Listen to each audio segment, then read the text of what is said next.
Wyatt Mekas. Is that how you pronounce your name?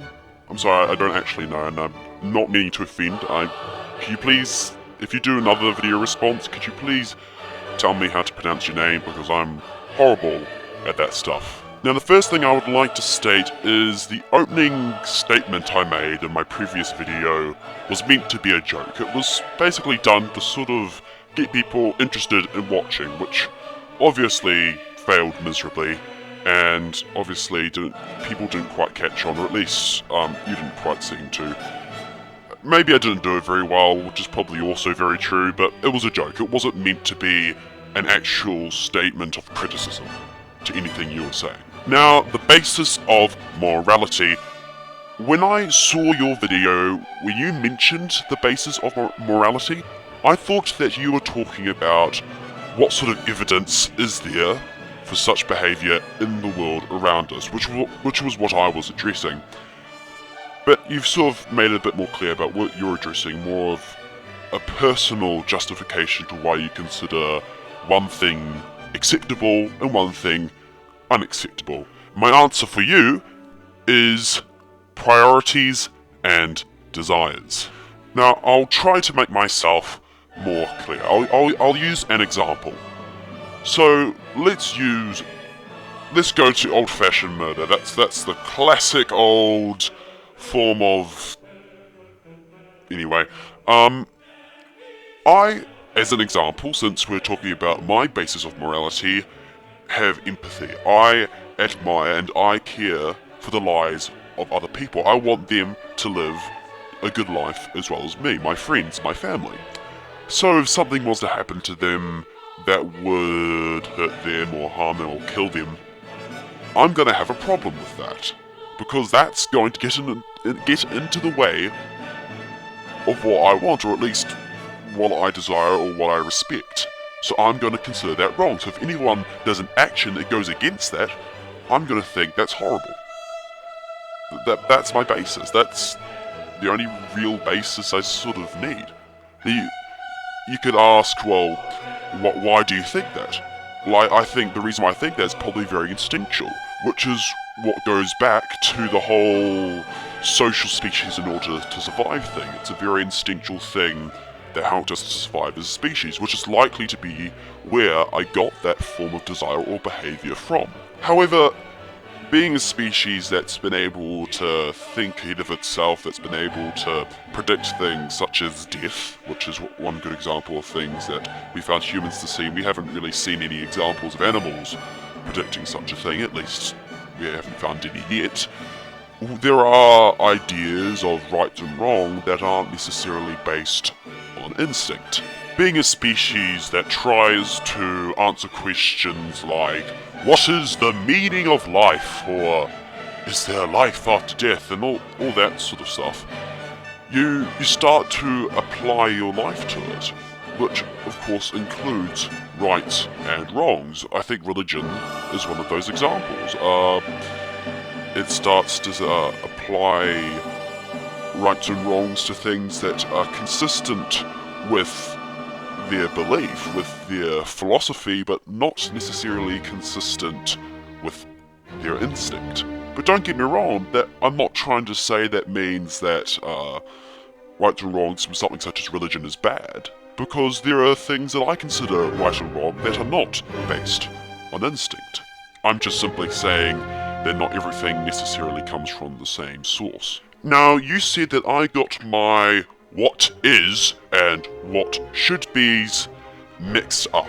Now, I was not trying to say that we should do what the animals do. I was simply stating that our form of moral behaviour has a similar origin to that of animals, which I think has a very instinctual origin.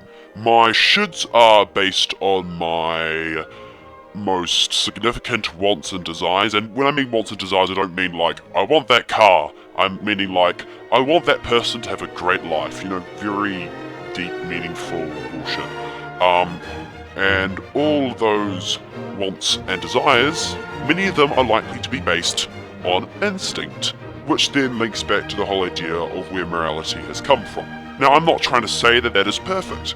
morality is not a perfect thing. Morality is flawed. Morality is this expanding behavior that's becoming more and more complex. You know, if you go into any form of philosophy class, you immediately start to see, when you look at subjects such as morality, that it's not as straightforward as we like to think it is. Like, one good example is cannibalism, where a good example is you have two people on an island, and either they both starve to death, or one of them kills and eats the other person.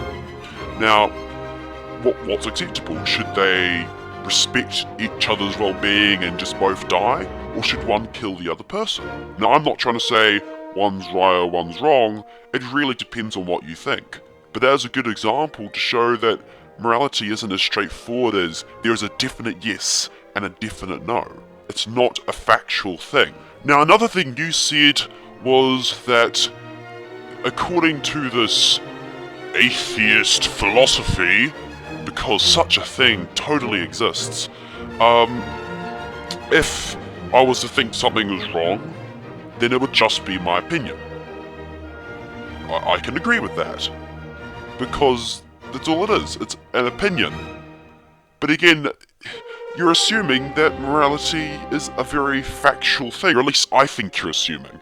I'm assuming that you're assuming, so if you're not thinking that, then please tell me. If you had two people who are trying to figure out how many boxes there were in one room, they are going to have different opinions, but at the end of the day, they can count how many boxes there are because it's something objective. There is information there outside their opinions.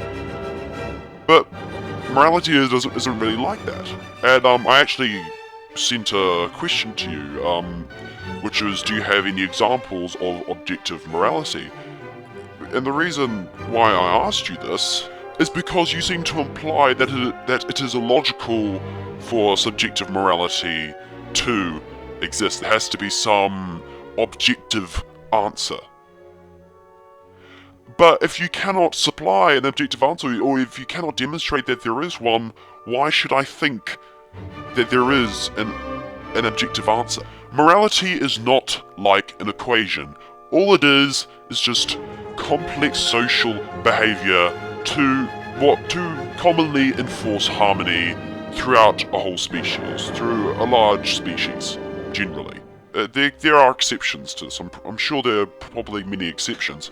So to say that there is this answer outside human thought is kind of ridiculous, because that's all morality is. It's human thought. Brilliant human thought, don't get me wrong. It's flawed. It is flawed. It's not perfect, but it's still brilliant.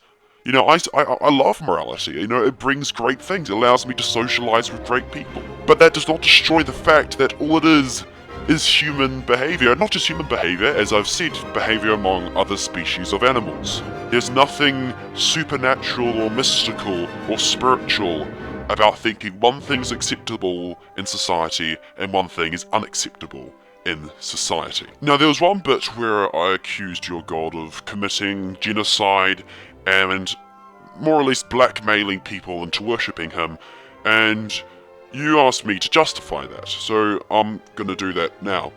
I do not like genocide. I do not like the idea of killing a whole large group of people. And the reason why I don't like that is because I admire their existence and their human train of thought. So if someone really is willing to go and drown them just because he doesn't like the way that they're living, I think that is horrible. And I also think it's horrible when he tries to punish people, supposedly, for not living their life in a particular way that he wants them to live. Again, this is all assuming that your god exists. Now, as for the red herring, if it did mislead you, or at least feel like it was attempting to mislead you, I'm sorry, that was not the intention. I was attempting to use an example of where subjective morality applies. And also, since I've been living under a rock all my life, and of course became a reverent atheist, as you do, I don't really know of the anything but God theories you mentioned in your original video. Could you please explain to me? what the hell that is and all that, because I can't really comment on it if I don't even know what it is. And I'd be very keen to actually know what it is. That'd be awesome. Now, as for the assumptions made for things such as carbon dating, at least in relation to the theory of evolution, could you please give me a couple of those examples? Because, to be completely frank, I really can't be asked to do research. You can call me scared, you can call me unwilling to learn the truth or whatever. If you bring the facts to me and just tell me, I'll address them the best I can. It'll be awesome if you do. That's all I'm saying. Now, just like your re response, this re response, whatever the hell it's going to be called when I upload it, wasn't really planned either. I've just been mumbling all kinds of bullcrap, and hopefully it'll make sense. If it doesn't, well, alright, my son. That was me, trying to be like a reverent. Praise the flying spaghetti monster.